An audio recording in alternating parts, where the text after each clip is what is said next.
जी हाँ दोस्तों, आपको बता दें कि खेसारी लाल यादव का जो कि काफ़ी ही सुपर हिट सॉन्ग आ चुका है महफिल, जो कि देखने में तो काफ़ी अच्छा लग रहा है।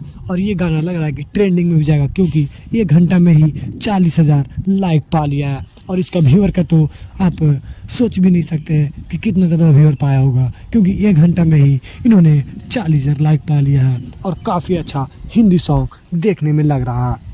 और ये सॉन्ग भी रिलीज हो गया आज, जो कि काफ़ी ज़्यादा रिकॉर्ड बनाने को लग रहा है। और काफ़ी अच्छा सॉन्ग है ये, और लग रहा है कि ये रिकॉर्ड भी बनाएगा और ट्रेंडिंग में भी जा सकता है। तो आप लोग इस सॉन्ग को सुनिए, देखिए कैसा लग रहा है, फिर उसके बाद शेयर करिए।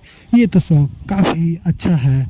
सलमान सुलीन से ये गाना रिलीज हुआ है और काफ़ी देखने में अच्छा लग रहा है ये सॉन्ग। तो आप लोग एक बार ज़रूर जाके देखिए।